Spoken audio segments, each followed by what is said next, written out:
Hi, everybody. Gene here. Welcome to the Tapping Q&A podcast, where every single week we answer the most common and uncommon questions about tapping and EFT so you can get the most out of your tapping practice, eliminate self-sabotage, and take the actions that you want. Today's podcast is a little different because we're going to be diving into something that is pretty personal and a place that I have fallen down recently and how I tap for that. Before we jump into that, just a reminder that we have a free 10-part guide that you can use to eliminate self-sabotage using tapping and EFT. All you need to do is go to tappingqa.com, click on the big blue button. If you happen to be listening to this right now in the website, up in the top of that right-hand corner, click on the blue button, and you will get information on how you can receive the 10-part guide. There's audio, there's video, there's instruction, which will make it easier for you to take action. This is Gene Montrestelli, and welcome to the Tapping Q&A podcast, recorded live to tape in Williamsburg and Brooklyn. This is episode 396, originally aired October 16th, 2019.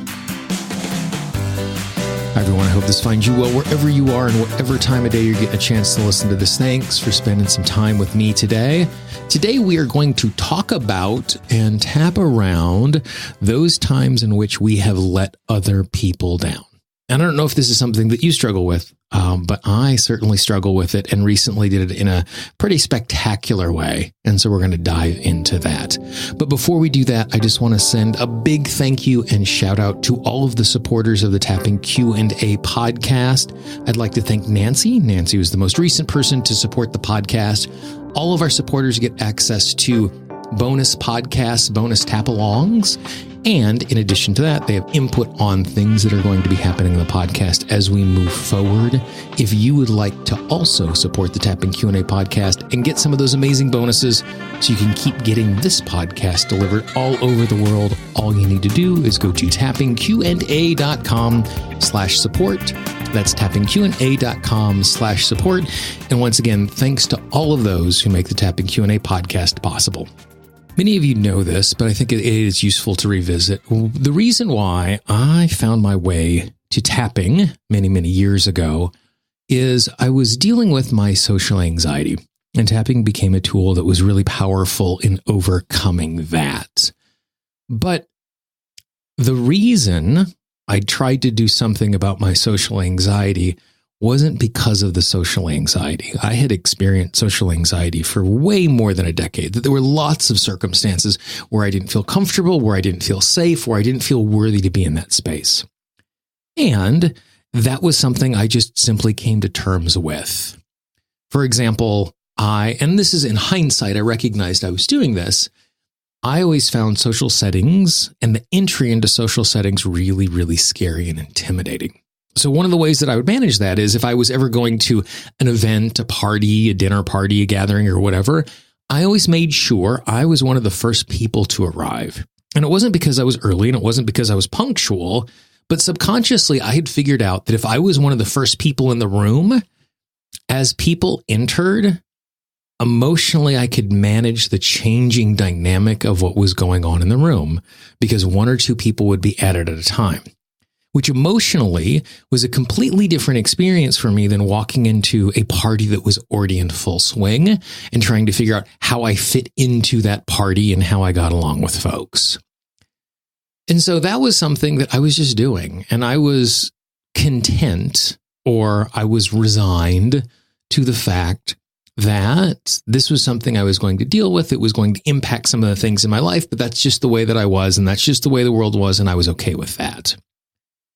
The moment that it became an issue was when I put myself in a circumstance where I was promising to help people, but because of my fears and my anxiety, I wasn't helping those people, and then I was lying about it. Over the course of the summer that I really got into tapping, I had two friends that I was trying to help out, who I wanted to help out, who were doing really big things. And in both circumstances, it required me, as a person who promised to help them, to make phone calls. And because I was really afraid of making phone calls at that point in my life, I wasn't doing it. And then I was lying to my friends about it. I'd say things like, oh, they need to get back to me, or, oh, I left a message, which was just lies because I never made the phone call.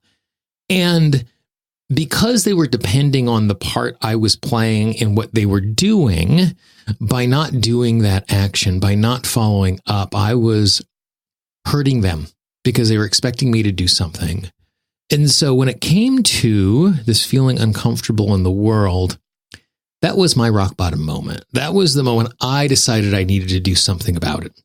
That I had become okay in lots of ways with letting myself down and making my life more complicated and missing out on opportunities because of my worry of initiating conversation.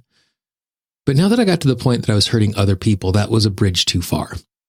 That was the moment in which I needed to do something that was more significant in transformation. I couldn't just accept it anymore. And that's how I found my way to tapping. Well, recently, I was in a circumstance where I let some people down again. And this time, it was not because of fear of taking action. It was because of overcommitment. I'd committed to way too many things.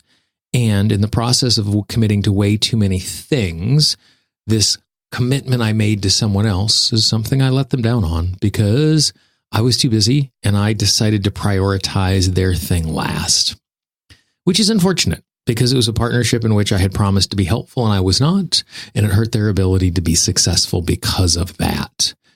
And that's not a lot of fun, to recognize the fact that one, you've made a mistake, but two, you've made a mistake in such a way that it's hurting others.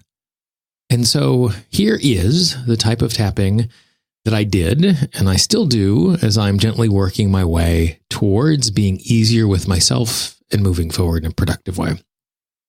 So tap on the side of the hand, take a nice big deep breath.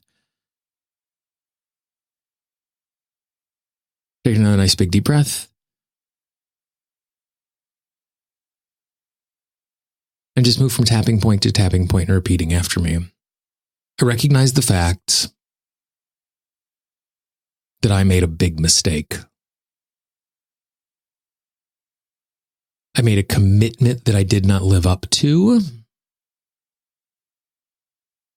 because making the commitment was a mistake. I wasn't thoughtful about my time. I wasn't thoughtful about my attention. And I said yes to something I shouldn't have said yes to. And because that is the case, I let other people down. I made it harder for them to be successful. I made it harder for them to move forward.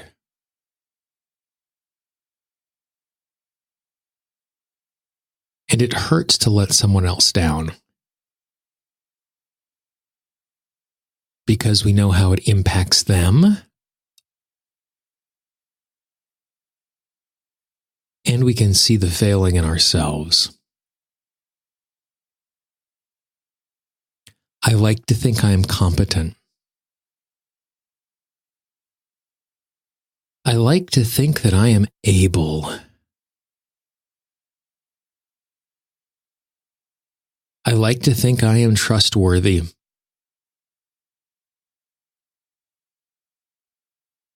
I like to think others can count on me.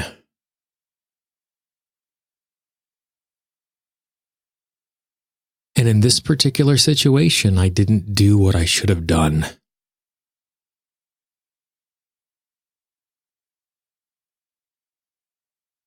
I didn't respond quickly. I didn't acknowledge my mistake until it was too late.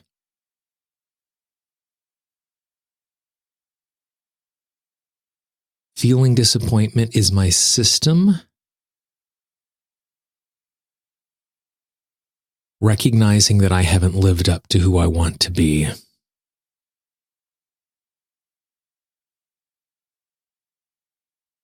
Feeling embarrassed is me recognizing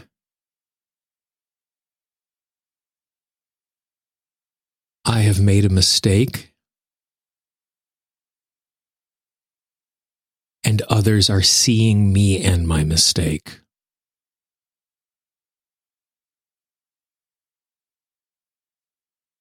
There's a part of me that wants to stay stuck in shame.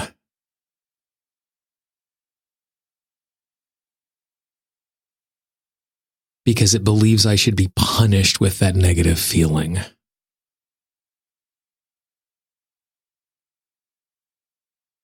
Being stuck in shame is not helpful.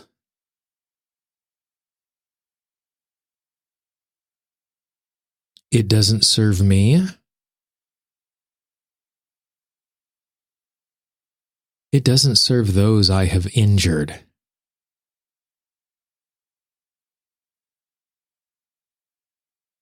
It is important that I learn from my mistake.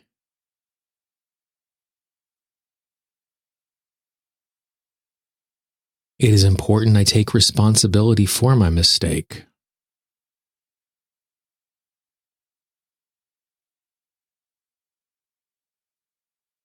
It is important that I recognize the lessons that need to be learned from this.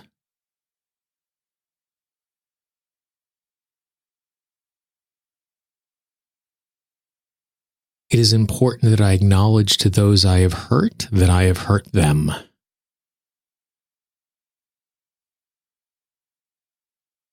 But staying stuck in shame does not serve them.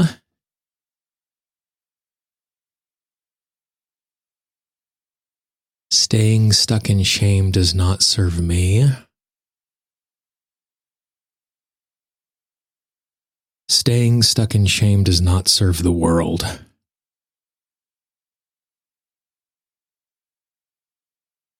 I give myself permission to recognize I can take responsibility for my mistake.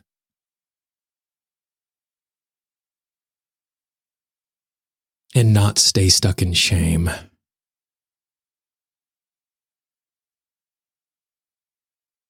I can take responsibility for my error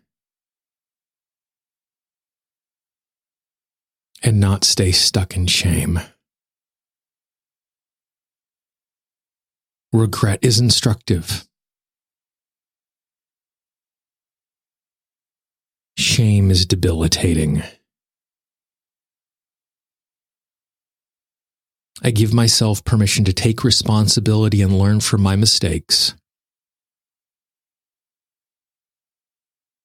without having to relive them over and over again. Nice deep breath. And inside of that, you'll hear me bump into this idea of the difference between regret and shame. And for me, and again, this is how I define the words. It doesn't matter if you define these words the same way. It's important you understand the concept when tapping with something like this. And you could insert the words that make the most sense for you. But for me, regret is instructive, shame is debilitating.